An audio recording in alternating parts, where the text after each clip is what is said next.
the Real Hustle Podcast, hosted by yours truly, Chris Kibling. Real hustle, real people, real results.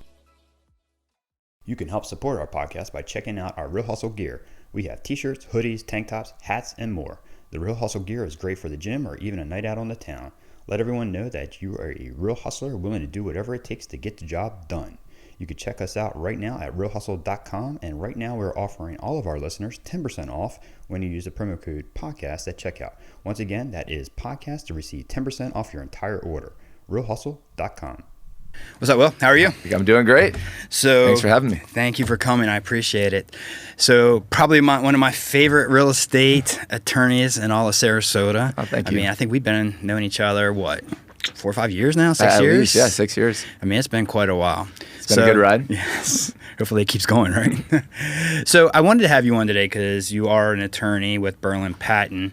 And I kind of want to talk a little bit about what you do, and also, but more or less, I also want to talk about who you are and how you became an attorney, what made you want to become an attorney. Sure.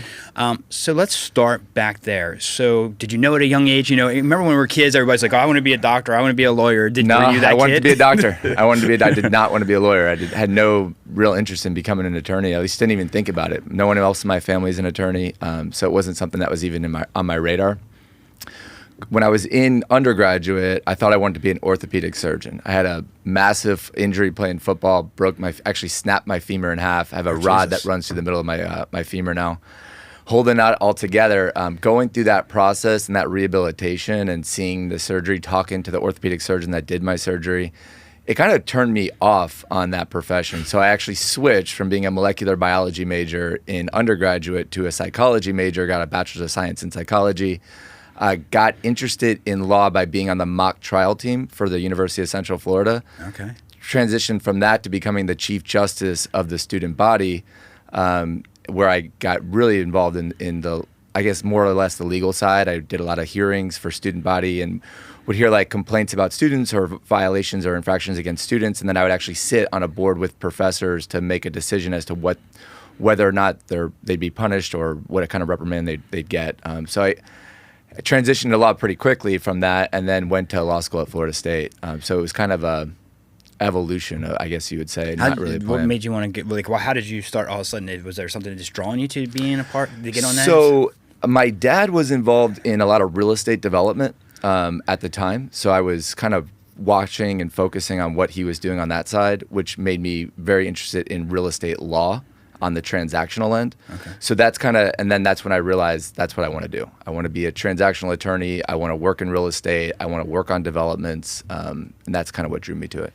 Okay. And then I spent my focus from there was how do I become the best real estate lawyer possible? And that's kind of how it evolved from there. So take me a little bit back for Florida State. And so when you were going through school, is it hard, or how was it? I mean, is it tough getting, going through all that? I wouldn't say I was ever the best student. That's not really my MO. Like I like to learn, but as far as like sitting there and getting lectured or sitting through a lecture, I was more of the kid that would, hey, I'm gonna not go. I would try to take classes where I didn't actually have to go to class. Believe it or not, I would always just try. I like studying on my own. I like learning on my own. So I would just 6 weeks before exams came, I'd hole up in the library. I'd work, tirelessly to study, and then I would just go take the test. So that was a good thing about law school, which I liked, is that there wasn't a test every other week or every 2 weeks. It was one test at the end of the year. You passed it or you didn't. Oh, wow. That's how law school worked for me. So, and that actually worked out really well for me because that's how I like to study. I mean, I rather. So you just like get it in. Yeah. Where's the syllabus? What do I need to read? And I just would, crush it at the end. Go sit in the library and hole up. That's all I would do. So you got out of law school. Where did you go from there? Because then you do some other stuff too? Yeah. So I started out in litigation. So I graduated law school in 2009, which if anyone knows, it's not the best time to be a real estate attorney, right? Nope. I mean, right after 2008. Yeah, exactly. I mean, most real estate law firms were downsizing, so there wasn't a lot of transactional work going on, or if there was, it was mostly short sales. So I talked to a couple of transactional attorneys that I respect, and I asked them, what should I do? And I said, look, I really wish I had a litigation background. I think the best transactional attorneys understand litigation, understand how to handle, when something goes wrong, where does it end up? It ends up in court, right? So understanding that side of it is really important to being a good transactional attorney, because eventually or ultimately you want to keep your clients out of the courtroom, right? How do you do that? By drafting documents in a way that is best suited for the client, best suited to, if there is a problem, one, there's no ambiguity in the agreement, and you kind of eliminate that, or at least set them up for the best position possible should they have to go to court. So I went and I joined the best litigation firm in Florida. It was at the time SLK, which later became LaCava Jacobson. So I worked with those guys for about 5 years. And we represented Pepsi, Marriott, most of the actual hospitals throughout the state of Florida, traveled, took depots, went to court, kind of cut my teeth as a lawyer doing that. And then right when I was getting really good at that, I decided if I'm going to make a move into transaction, I need to do it now. Otherwise, I would have invested too much time in that area to leave. So I just basically made the jump. I said, look, I'm going to start interviewing back in Sarasota, my hometown at the time. I was up in Tampa with those guys. Want to get back home. I love it here. I want to raise my family here. Started interviewing with firms down here. Met Evan and Jamie, who are two of my partners at the firm now. Liked where their head was at, what they were doing with the practice. Decided that's where I wanted to join, and then it's been kind of a 11-year, I wouldn't say roller coaster, but the 11 years have flown by. That's pretty quick. So when you first joined, did you just join as an attorney? I joined as an associate. So I was I think I was their 5th attorney at the time. There was 2 other associates that were with me, and basically I started out as the lowest level associate that you could at the firm. So, and then how long did it take you to get to becoming a partner? So first year was kind of a transition for me, right? So I was still doing litigation for Berlin Patten, but I was transitioning into transactional work. That's what I told them I wanted to do. But with my litigation background, they needed litigation assistance at the time. So I kind of took over their litigation practice with the understanding that as I built my transactional practice, I was going to move into only doing transactional work. I was ready to leave litigation behind me. So you fast forward a couple of years, practice started to grow. 3 to 4 years into it, my practice had kind of exploded to the point where they were now talking to me about becoming a partner as opposed to just an associate. So I became a partner at the firm within my first 5 years. I worked really, really hard to get there, but yeah, it was a pretty quick move to become partner. So what does that mean when you become a partner? What is that all in detail? I think there's different levels of partnership, right? So there's, you can be a non-equity owning partner, so that's kind of what you typically start out as. In this case, with the relationship I had developed with Evan and Jamie, who are 2 of my best friends now, it was they offered me to buy into the firm, become an equity partner. So I'd say that's one of the aspects of it. The other side of being a partner at the firm is, you go from being centrally focused on your own practice, like what can I do to build my own practice, to your mindset has to shift. What can I do to build the team? Right. What can I do to make the brand, the company better, to better serve our clients? It's not, you kind of lose the sight of it's just about me to, it's now you have a team, you have to run. Right? Yeah, exactly. So now you're working because you want to build the brand, not just you. Right. Yeah, that's one of the things that I just did. I just brought on a couple more people into our team. Now it's like, okay, it used to be just me. Now I'm like, okay, now it's more than me. So now I got to think about how do I grow them? How do I get them bigger? How do we grow as a team? Sure. Get bigger? I mean, mentoring is a huge piece of what I do now. You guys have a lot of attorneys now, right? I started, there was about 22 people at the firm. We're up just below 100. I think we're at 98 now. So 6 offices now. It's growing. Yeah, because I know. So you're here in Sarasota. You got what? One in Venice, one in Tampa. So we've got Tampa, St. Petersburg, Lakewood Ranch, Sarasota, Venice, and Bonita Springs. Bonita Springs. So Bonita Springs we just opened last month. Okay. That's our newest baby. Are you going to go down to Naples or? Yeah, I mean the idea is to service the west coast of Florida, right? Okay. So the southwest coast of Florida, right? So really, I think Tampa, at least for now, is as far north as we're going to go. I might stretch over to Orlando and across to Palm Beach area. Right. I think I'm gonna stay out of Miami. Nothing against Miami. My wife's from Miami.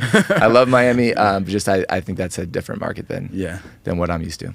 Sarasota is a little bit of a different market than I think most places. Oh yeah, Sarasota is. I'm born and raised in Sarasota. I growing up here, I thought I would never live here. I was trying to get. I hear that all the time from people who've lived here and they've come back and like they I want to leave and I want to get out of Sarasota, and then they end up coming back. They're like, dude, I left and then like I just miss Sarasota. Yeah, so that was me. That's exactly me. Growing up here was a much different town. Mm-hmm. Growing up here is a little quieter than it is now. There's been a ton of development, which is great for my business and your business. And my business. but you leave and you go, and I lived in New York for a little while. I lived in D.C., Tampa.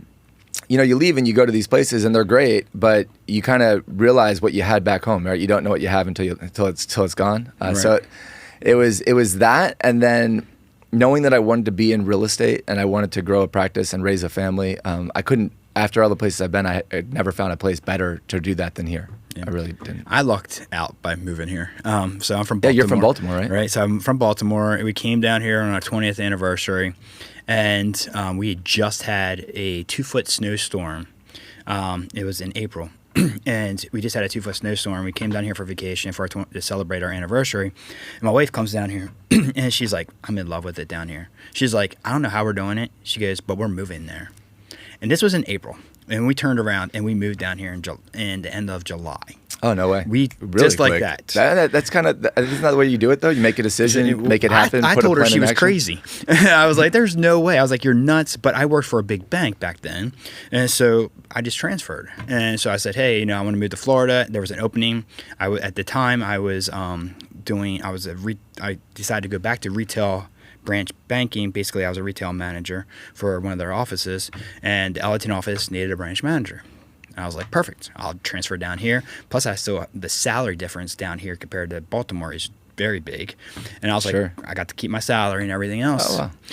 But got down here and it was like, I hated it. I mean, I only took it because I was doing mortgages up there, and I came down here and I was like, but I didn't know anybody. And I was like, I don't know anyone. I don't know a realtor. I don't know nobody. I was like, I can't come down here and do mortgages and not be able to pay my bills. I only did it for 3 months. I hated it. It was one of the worst things. I was just like, I'm stuck in here. So it was tough when we first moved here. I went and sold gym memberships at LA Fitness. Oh, no way. I sold personal training at UFit. And then I was like, all right, I got to get back in the mortgage business. I just got to get back in the mortgage business. I was like, I don't care anymore. I'll figure it out. And so that's what I did. But like, I think when I decided to do that, and as you can see, as we grow like crazy, there was something calling me here and saying that I needed to be here because of just the market itself, and just the way, I don't know, because like when I did mortgages in Baltimore, the wintertime, we were dead. Like we didn't do business. So like you would have to do all your business in spring and summer, save money to get you through the winter. So you would have to save all your money because nobody's going out in the snow, nobody's going out in the ice, nobody's going out. Just shuts down. Everything shuts down, so nobody's doing anything. So it stops.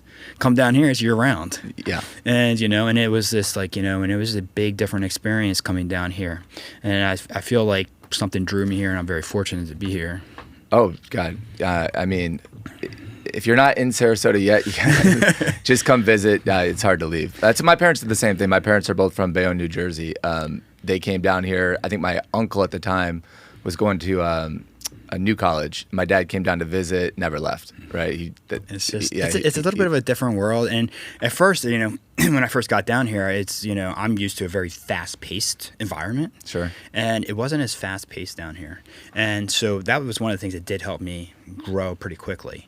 I worked harder. I worked 7 days a week. I'd work nights. I'd take phone calls in the morning, whatever it might be. So I brought that work kind of mindset down here with me, and that did help me grow. But it took time. I mean, it took time to find realtors that trust me, and it doesn't happen overnight. It doesn't happen overnight, and you can't rest on your laurels either, because you have to keep doing that, right? You set a precedent, and then you just have to keep following through to build a business. Well, it never stops. No. Like, I mean, you probably know this as much as I do, right? So I always have to still, like right now we're seeing the market change and switch a little bit. All right, so there's more inventory out there. The interest rates are higher now. And so right now you're seeing the market shift, and you're like, okay, I'm going back old school.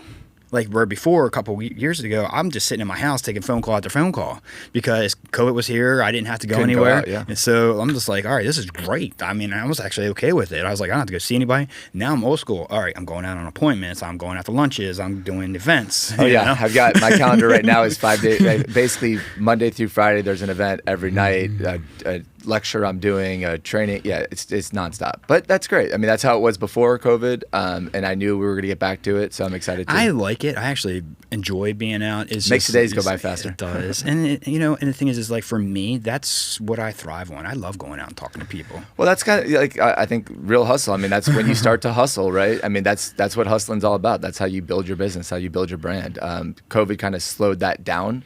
So I think it maybe evened the playing field for people who don't do that a little bit. But now we're back to it, and you'll start to separate yourself once again. And that's how it goes. You'll see that the thing is that in our marketplace, whether it's title companies, whether it's lenders, real estate agents, things are switching. So you either adjust with it or you don't. Sure. And so we're always going to have those adjustments. But I knew 5 years ago, eventually there was going to be an adjustment. So I was like, all right, I need to bust my ass now and get through it, right? And sit there and go, all right, every day, work hard, be out there, because eventually the market's going to shift. Yeah. And if I could get in front of the right people, the right agents, the right, and be around the right people, I knew once the market shift, I was going to be okay. If I wasn't doing that back then I was going to lose out when the market did shift. Then I was going to be really struggling. And so because the successful people that are in the industry are going to sit there and they're going to still make it. They're going to find a way to make it. So you have to surround yourself with the right people. Well, that's actually, it's a good point, because that's what we've kind of, as a firm, have believed in as well, is that we're going to continue to reinvest in the practice, not take dollars off the table, put those dollars back into what we're doing. Knowing that if there is a shift, some of the guys that just kind of what I call fly-by-night title agencies, fly-by-night closing lenders offices, and all those people, exactly. That whole those people will go away, right? If you've reinvested in your practice, done the right things over the years, you're still going to be here when the dust settles, and you're going to be able to grow from it. So that's actually. When I joined the firm had been growing during the last recession. The firm actually grew during that, and then now it's built up to what it is today. And that's by continuously reinvesting in the practice, not taking the dollars off the table, putting the dollars back in. That's what we're still doing. Well, one of the things that I could say about you, one of the things that drew me to you is in my business, I deal with a lot of title companies. Sure. And what drew me to you and why I wanted to work with you is because I could call you on your cell phone and you would call me back, or you would text me back, or you would call me back at 7 o'clock at night, or you would make sure a file got done. It was never any excuses. It just got done. I worked with so many title companies, and they'll be like, well, if we don't have it 2 days before, the package 2 days before, we're not closing. I'm like, really? I mean, I've lost some realtor friends because of it. Yes. Because the title company we got the clear to close that morning, it's supposed to close that day. Things happen. Sure. I get it, right? But what's it really take? An hour to do a package? It's I mean, at the end of the day, in our industry, it's a service-based industry, right? I mean, and our goal is to make sure that our client, which is the buyer or the seller, is happy, right? Mm-hmm. In your case, it's always the buyer. In my case, it could be either one. But what can we do to make their lives easier, right? They're already stressed out enough. They're buying a home. They're buying a building. It could be the most significant purchase in their entire life. Yep. So if I can take some of that stress away by whether it's bending over backwards and not showing it, I'm going to do it. You just get the job done. That's kind of always been my mindset. Whatever it takes, whatever it takes, get it done.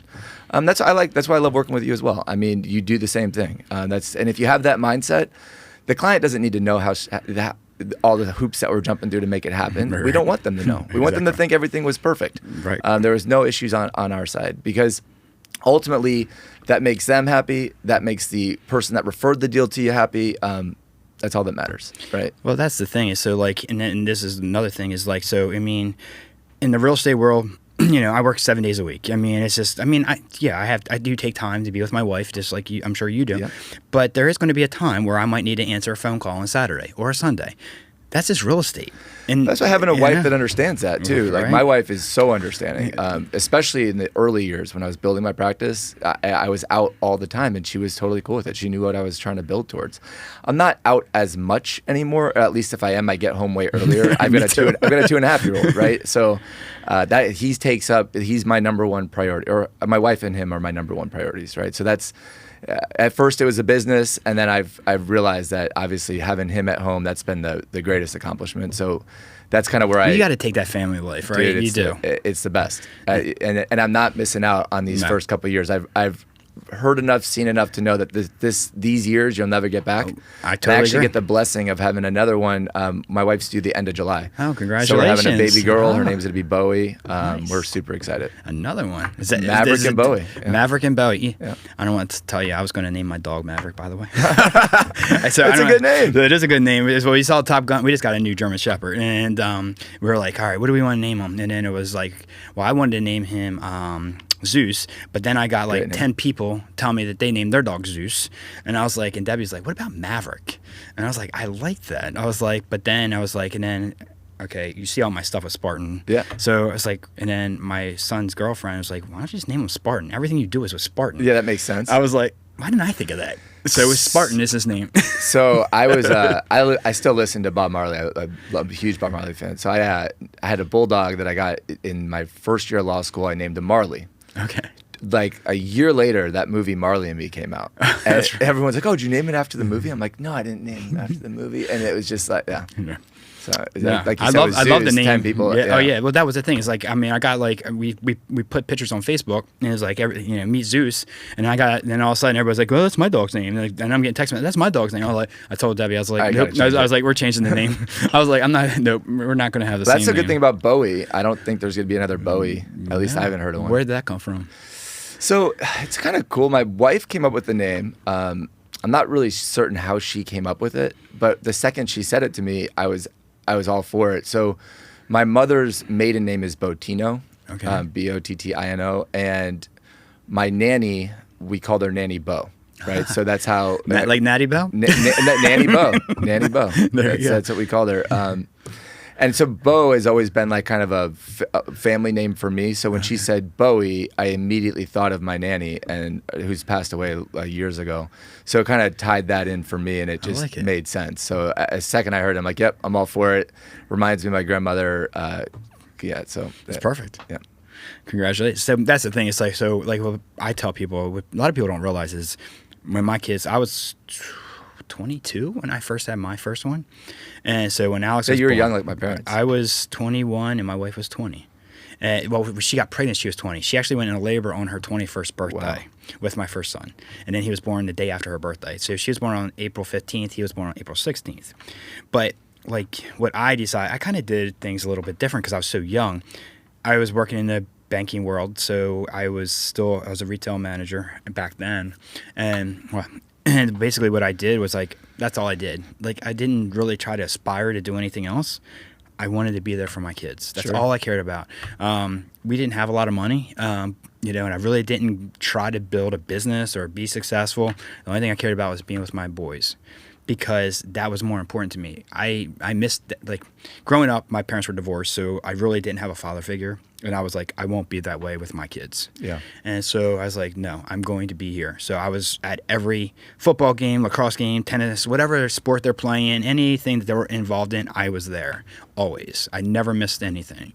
I was like, because I knew eventually I wouldn't get that back. Yeah. And I was like, and I don't regret it. I mean, yes, it did it. Maybe I could have did a little bit more. Who knows? But I don't regret putting it, and I don't regret missing it because it goes by so fast. I mean, I've got a 27-year-old and 24-year-old now. Crazy. I'm like, where the hell did it go? And so, I'm just like, it went by fast. So I don't regret it. And like, I mean, you'll never get those because, you can have all the money in the world. And as I got more money and started making more money, it's the experiences, it's the memories that you are more important than anything, any car, any house. It's like, hey, remember when we went to Cozumel? Or hey, remember when we did this? Those things are more memorable than any amount of cash. I've had so many cars, I can't remember which cars I've had. but like I remember the memories, and Of that's course, more the important. trips. The trips, Yeah. you know. I'm taking my boys and their girlfriends to Costa Rica in January. Oh, sweet. A big trip for Where are all you guys of going us. to Costa Rica? I don't know. My wife said Yeah, she said it all. My wife does the same. She's the travel. I have no idea. She's the travel planning guru. So I just know we're going in January. We're flying in. We're leaving out of Miami, and like my son, he's flying out of Baltimore because he's still up that way. He's gonna fly into Miami. We're all gonna meet, and then we're gonna fly from Miami into Costa Rica. Nice. And it's all of us. Like this is like that was part of the reason that I wanted to start being successful, so I can start making enough money to have trips like that. So I can just bring everybody together, and we have this once a year vacation where it's the whole family. That's awesome. You That's know? the way to do it. So, all right, we'll get back to you. Enough about me. This is your show, not mine. So, all right, I know. So one of the things that I know about you is you used to do CrossFit Back in the day. in the day, and you were Retired. competitive and you worked out crazy, and you actually have a business with it as well. Mm-hmm.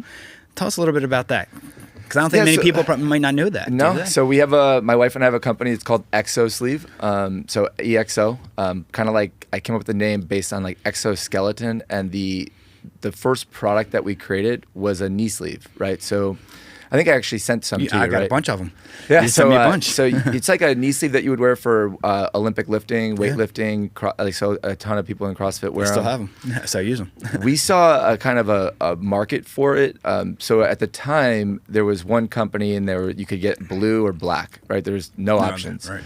So we were like, oh, what if we started making these, and we'll do a microbial insert on the inside so they don't smell, and then we'll make them in all these wild colors, right? So we did like lightning bolts and basically American flags and stars and stuff stars like and that. stripes. Yeah. We basically did it all. So it started from that. Then it became into an apparel company. And my wife is really. I came up with the name. I did the legal documents for it. My wife is the one who drives it. Okay. My wife actually was way more competitive in CrossFit than I was. She actually made it to regionals in her heyday when she was competing, which is kind of a big deal. It's like I want to say it's the top 50 women in the Southwest region that competed, and there's thousands and thousands of people that were competing in it. So she made it into that, did really well at that. Actually got sponsored by Reebok for a short while, so she's on some of those old Reebok commercials, That's the pretty Reebok cool. CrossFit commercials. She made a name for herself in the CrossFit community, which helped launch the brand. Brand's doing well. It's still around. We still have a social media page if you check it out, EXO. But it's just basically fitness apparel and really knee sleeves, weight belts, those sandbags. We make those. And my wife's kind of the brains behind it all. It's been pretty cool. So did you guys meet through CrossFit? Or how did you meet? No, we met in college. Florida State or UCF? UCF. Central Florida. Okay. So we met our sophomore year of college, and it was actually not really a blind date, but kind of a blind date. I had a date function through my fraternity that I was going to, and I didn't have a date at the time. One of her girlfriends said, "Oh yeah, you should ask Sloan. I think she's into you." So I went up to her in a bar, and I'm like, "Hey, I heard you want to go to this date function." It was the weirdest way to introduce myself to her. Okay. And she's like, "Yeah, okay." And Sure. next thing you know, we're on this date function, and fast forward to today, but we met back when we were in our early 20s. I'm now 39. She's turning 40 in October. We have a 2.5-year-old son and a baby girl on the way. It's kind of been a whirlwind, but been together a long time. And what's that? Almost 20 years? Yeah. I've been with Debbie. Well, we've been married for 28 years, but we've been together for 30. That's amazing. It's insane. Incredible, right? It's like, where'd it go? Thank God she was patient. So I think we dated for 16 years before we got married. Oh, wow. Like she was really patient with you. She's like, I'm a lucky guy. I was like, she's probably like, Will, when you go put a ring on it? Yeah, lucky guy.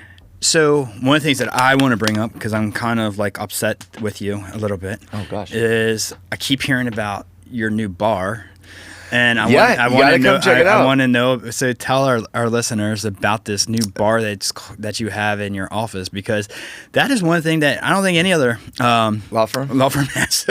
So we do things a little different at the firm. Like the second you walk in, it's the whole idea was that we don't want you to be intimidated when you come in. We don't need to have a bunch of leather bound books on the walls and wood everywhere. So we're more of a modern approach to the practice of law, and that's from the way that we build, from the way basically everything we do, we try to do it a little more modern, a little more client friendly, trying to take that stigma or fear that you'd have when you go to see a lawyer's office. It's actually fun to come to our office. A lot of people enjoy coming to our office. I enjoy it. So the bar was actually my brainchild. One, we do a ton of training, right? So we do a ton of seminars, contract classes. So I wanted to do a training room. I wanted to do a state-of-the-art training room that we could record, put video up, put it on our website, and really just enhance the agent's experience in their practice by making them better agents, right? So that's kind of what the idea was. So we did the state-of-the-art training room, and a lot of what we do when we train is we also like to entertain. So rather than you come in and you get bored to death by me for an hour, you can come in, have a cocktail, have a snack, go back and forth between the bar areas. So I did a training room. I have it. It's all glassed. The glass all opens like a stadium. So my after hours training, like 4:30, we can do a happy hour while we're doing a contract class. So I have a bartender come in, and we actually name the bar or I didn't name it. My two partners decided to name the bar Will's since we're not changing the name of the firm. That was kind of their homage to me. Hey, we appreciate not adding. I don't want to be like the 7-name law firm. Right. So the name's staying the way it is. It's already branded. Right. But we're going to call this bar after you. So that's So you the get the bar. the neon sign. I designed it. We worked on it for months. But it's awesome. So you have to come in for a class, man. Yeah, a class, absolutely. or just pop in and have a cocktail. My office is right around the corner from that, so I have been drinking more than normal because of that. Because I keep hearing about it, and I was like, because I think you just have preferred shores over there, right? Yeah. So I had Robert's group over there, which I don't know if you know this, but I've known Robert since we were 14 years old. I've heard. We I grew heard up you guys, surfing together. yeah, That's how I met heard him. it. I met him through surfing. Yeah, and, I didn't we've been friends ever realize. since. How old is Robert? He's 2 years older than I am. Is he really? Yep. Okay, I didn't realize you guys. Yeah, were he that was driving close. first, so he used to drive us over to the East Coast to surf all the time. Okay, so he had that. Did you guys go to school together? Badass Jeep. No, he was homeschooled. Okay. So I was at Riverview, but surfing, there was like a small group of guys that would go that were crazy to surf in Sarasota. It was like during El Nino, so there was a ton of cold fronts coming through. Gotcha. So there was actually somewhat consistent surf to allow us to surf. On the East Coast, right? No, here. Here, okay. There were waves in Sarasota. Oh, were they? Yeah, and anytime there's a storm that comes through, like I think it's been a little while since the two of us went out, but it was, I don't know, maybe a year or so ago. There was a front coming through, and he called me up. He's like, "You want to go out?" And it was like 6:30, 7 in the morning. We went out, surfed for 2 hours, then went into the office. I think we did a closing that afternoon. That's funny. Yeah, it was pretty I good. didn't realize I knew you guys knew each other for a long time. I didn't realize it was that long. Yeah. So and He actually, so when there was an announcement that I was joining the firm and moving back to Sarasota that he saw. At the time, he was running a brokerage. I think it was Allison James out of Orlando. Okay. So he saw that, said, "Hey, Will, I'm going to be relocating back to Sarasota. We should definitely connect. I saw you're going to be a real estate attorney now." So we went and had coffee at Starbucks at the Lakewood Ranch location, which is where my old office was, where I was working out of. Okay. Off of Main Street. Yep. Yeah. Yeah. So that was our old location. Did you ever go to our old office? No, I've never been to that one. Yeah, the new one, we're actually building out a new office in that same building that we're in now. Okay. So we're doing the top floor. I'm going to have a training room out there. Like we're doing a training room. We're doing basically it's going to be an awesome build out. So we're going to relocate from the downstairs to the upstairs here pretty soon. So tell me, so you've done litigation, you're doing real estate. What's give me a crazy story. Crazy story in transaction or litigation? Either one. Okay, I won't mention any names, but one that was really crazy was it was my first year practicing in law, and I was working at that litigation firm, and there was an incident on one of the properties, or one of our clients' properties, where someone had been smashed by a machine while they were working on it. Oh, geez. Right. So I won't mention any client names, but so there was a death on the property. One guy lost his leg, one guy died on the property. Managing partner of the firm, who I was working directly underneath, was in Naples, and this happened in Tampa. I get a call at 4 a.m. Will, you got to go over to this facility. You've got to, basically interview all the people that were there at the incident. You've got to basically get their statements immediately to preserve the evidence. You have to supervise the OSHA investigation and just basically monitor the situation and get it under control. I'm 26 years old or 25 years old. Just started practicing, and it's like was not prepared for that. Right? I think I called the managing partner like every 30 minutes. Hey, this is what's going on. What do I do now? But I was there for 4 days, kind of handling that situation, and it was watching guys basically make sure that they didn't mess with any of the evidence, make sure that I was getting all the all the sworn statements or not sworn statements, but just getting everyone's statements down.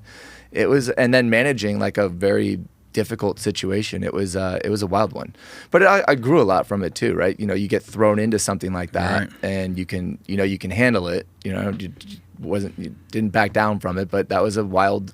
That's kind of crazy thing. Yeah, it was really crazy. Not what you expect being a lawyer. Not what I thought I was. I think a lot of times, especially like even what I do is like there's always learning experiences. You're always going to learn, and it's like, and the thing is until you experience it, and probably even in what you do now, until we get to it, we just, Well, that's kind of what I think from that experience, right? That stressful, like kind of adrenaline rushing, like very scary situation, or it could have been a very scary situation. What I learned from it is, look, anything that's going on, whatever's happening, it may seem like very stressful at the moment, but you have to step back and realize that you can get it done. Just keep pushing through, and it's going to happen.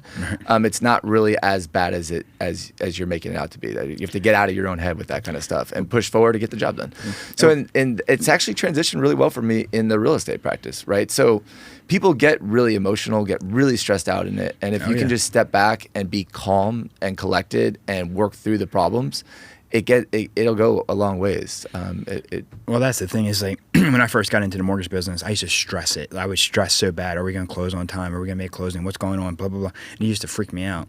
Now I step back and I'm like, okay, all right, what do we need to ratify? I've been doing this long enough now that, all right, what do I need to do to fix it? How do I fix it? I look at all the angles. All right, well, I need this to get done. Who do I need to call? And it's just like, you just need to be calm and just like think it through. And then once you start thinking it through, you have calm conversations with the client, whoever else, and start saying, here's what we're doing, here's how we're going to fix it, or here's how we need to get this done.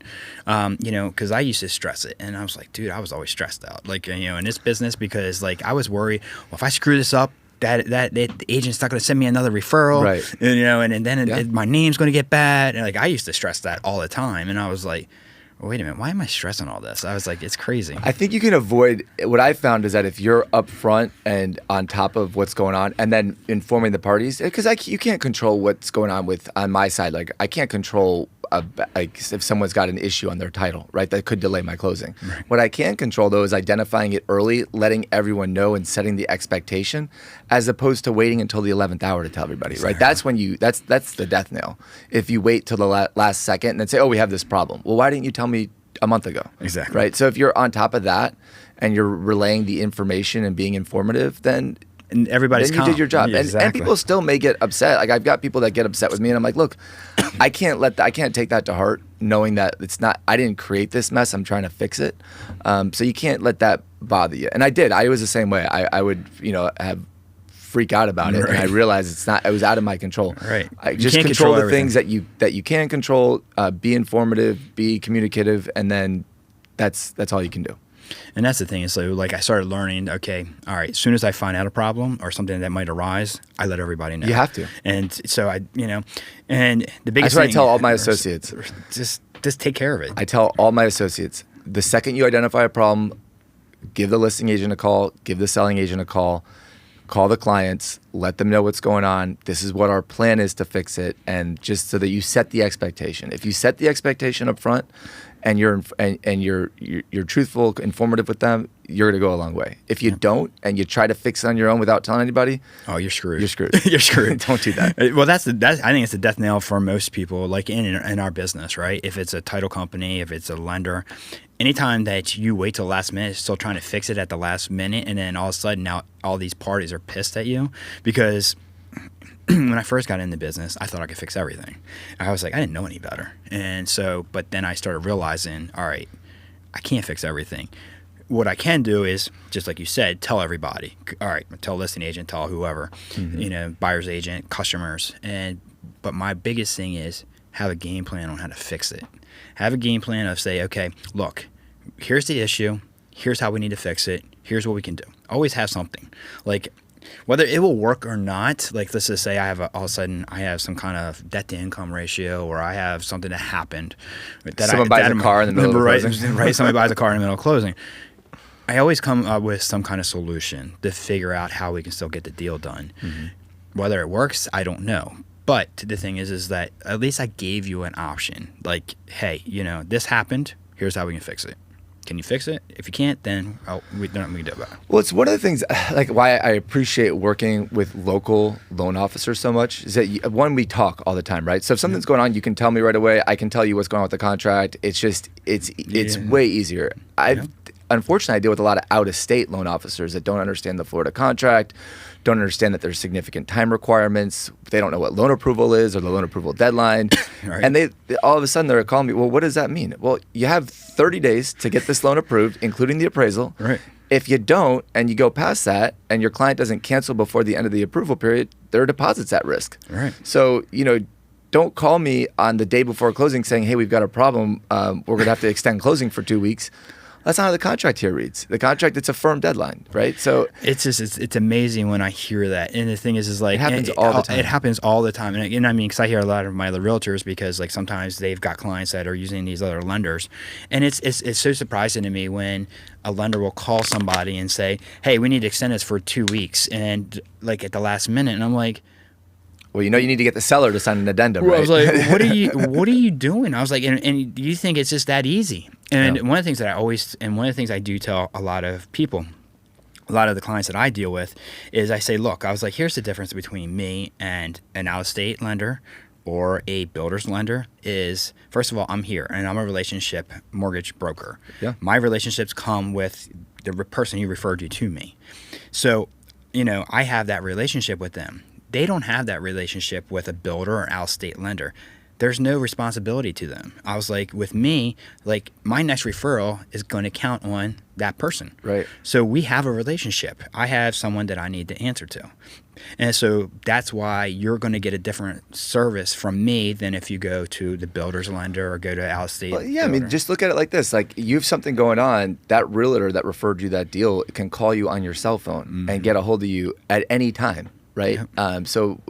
And vice versa. If you see identify something in the loan that's not going well or in the loan application, you can get in front of that like that instantly, as opposed to going through the channels of dealing with someone out of state that you have no clue who it is. You don't have their cell phone. You get a hold of them from maybe 9 to 5, but probably if you're not. lucky. Yeah, but probably not. If you're lucky. It just in this industry, especially with how much goes into a closing, how quickly we're being asked to do it, having that instant communication or instant ability to get somebody on the phone is critical. It could be critical, right?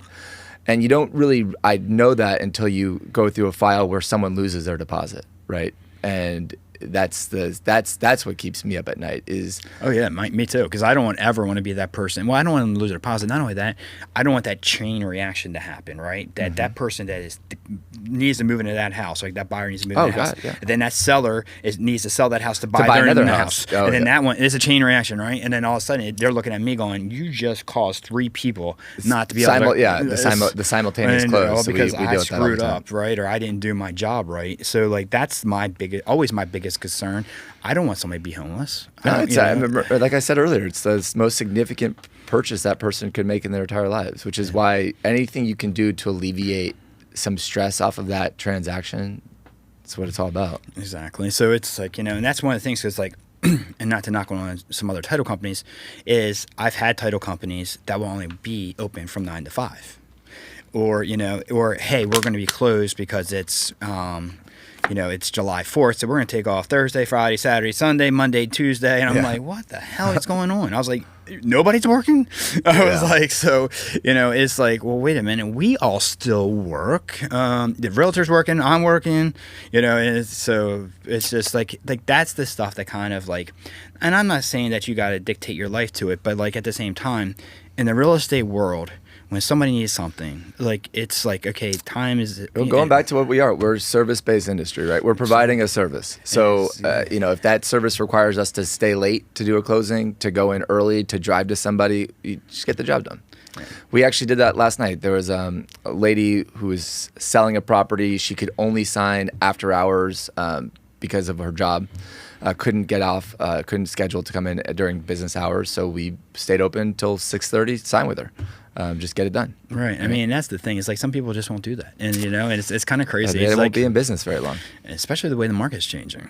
It's going to get. There's a ton of headwinds in our industry right now, right? I mean, like you said earlier, rising interest rates, the stock market's just getting pummeled right now. Right. Those are usually signs that, the market's going to slow down a little bit. Now, last I checked, inventory was just over a month's supply, so inventory is still low. And last I checked, Sarasota is a very desirable place to be. So I don't think our market's going to have nearly the impact or the headwinds that some of the other markets will. But yeah, I mean, things are going to slow down. When things slow down, the people that provide stellar service, they're going to stay in business, and the people that don't, they're going to have to close down. That's just what happens. It's like a cyclical thing, yep, right? So. Exactly. So do you have some advice, like, so somebody wants to be an attorney or wants to grow, what advice would you give them? It doesn't, not necessarily just for an attorney. I would just say whatever application, whatever you want to do, just the advice would be dedicate yourself to becoming the best that you can at that career, right? So for myself, for an attorney, for example, I went into litigation knowing that would make me a better transactional attorney, switched into transactional work, and I just consumed as much information as possible. I would just, if I wasn't working, I was reading. I was trying to get better at my craft. Then when I felt comfortable with my knowledge base, I started to now grow the actual practice, right? So there's 2 steps to being an attorney. You can be the best attorney, but if you don't have any clients, right. Good luck. So then it was, how do I do that? So then I switched my focus to, okay, I'm going to go, anytime anyone invites me to anything, I'm going to say yes. Right. Even if I still have work to do, I would go out, I would go to a happy hour event, I would go to a marketing event, and then I'd go back to the office and I'd be there till midnight, 1 a.m. all the time. I think at one point I had a deadline to get all these easements reviewed for this tower deal out in Texas. I stayed up 24 hours, worked all the way through the night, got the job done, left it on the partner's desk, went back home, showered, changed, came back to the office. I mean, that's what I did and I did that for a long time. It's only recently, actually, since I had my son, where I've actually started to take, I'd go home. I want to be home at 6 o'clock. I want to make sure I have those 2 hours with him before he goes to bed to read books and play golf, like he says. We have a little chipping thing in the backyard, or go swimming, or and have dinner with him and get story time. I don't want to miss that. So I was trying to change that, but I worked really hard to get to a point where I can now go home at 6 o'clock. Well, that's one of the things I always try to explain to people is, like, look, you might take you 2, 3, 4 years of busting your ass and really try to go through it.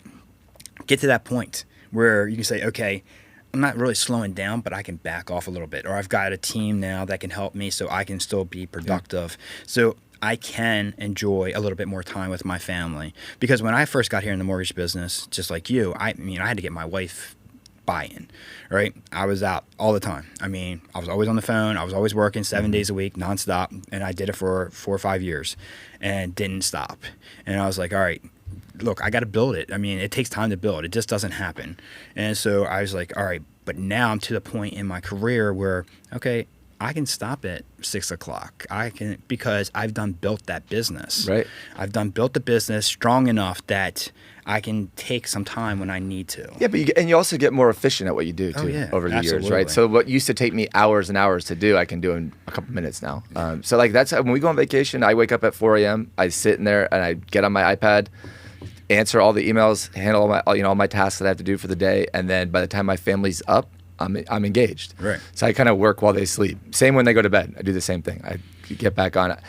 I used to, early on, we'd go on vacations and I'd be on my phone working the entire time we were gone. And my wife's like, what are you doing? Like, you can't do that. I used to get yelled at all the time. So I've gotten better. I wouldn't say I'm perfect at it. I'm still constantly checking. But, for the most part, I've realized that I could set it up in, look, I've got my out of office on. I let people know I'm not responding as quickly as I'm not going to get back to you in 5 minutes like I normally would. Right. But, I will get back to you that day. So it's a way that you can kind of, managing expectations, right? If you do that through the Outlook, even though I think a lot of people just ignore that. Yeah. They see like I'm out of the office, like email you again or call you on your cell phone.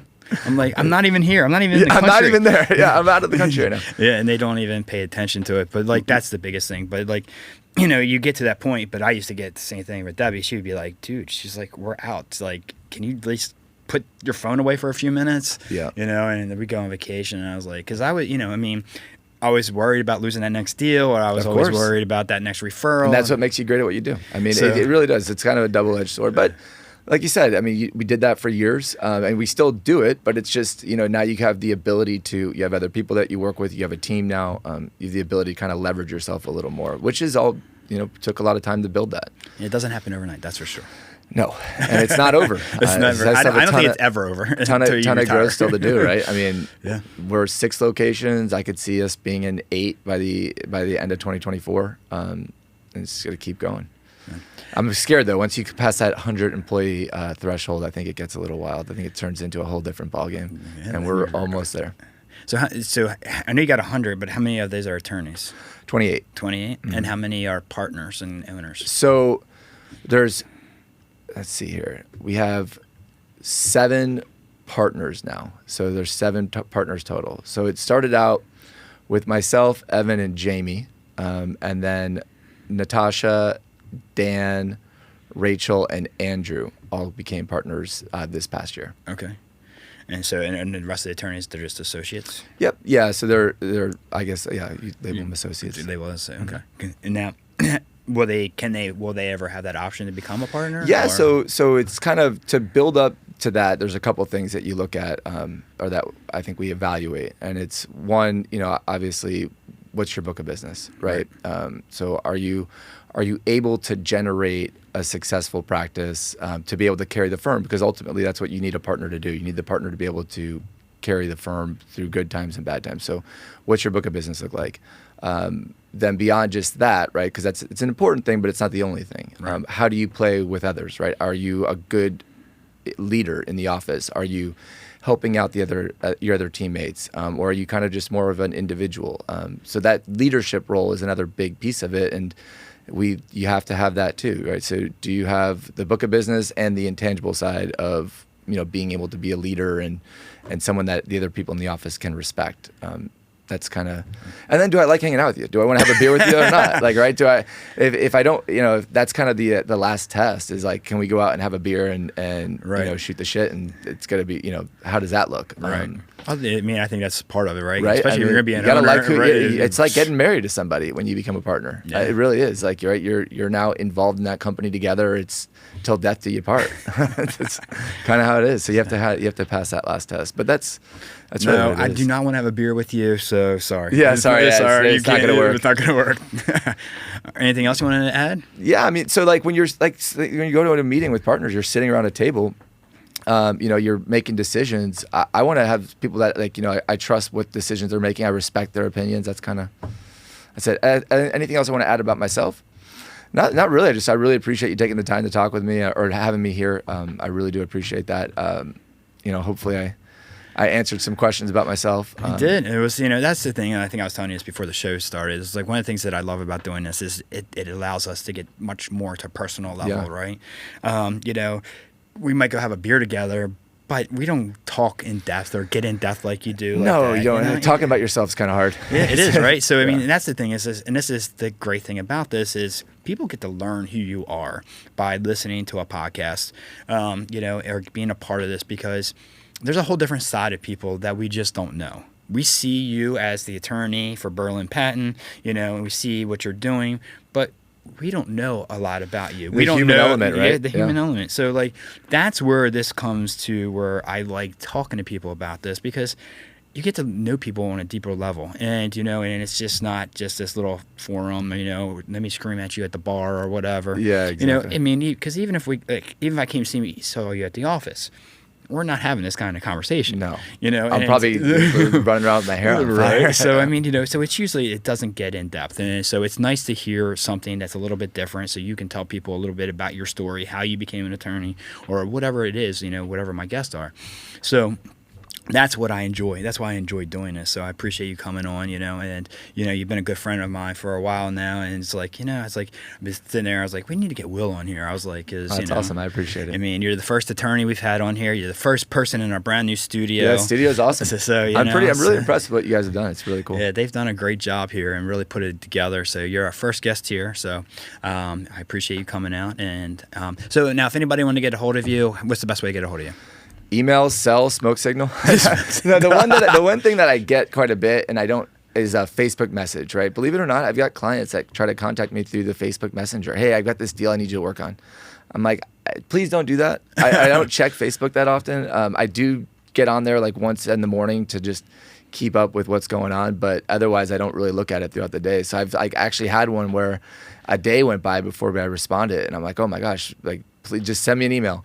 So email is the fastest way usually to get a hold of me, but also my cell. Like if you look at the bottom of my business card, my cell's on there. Okay.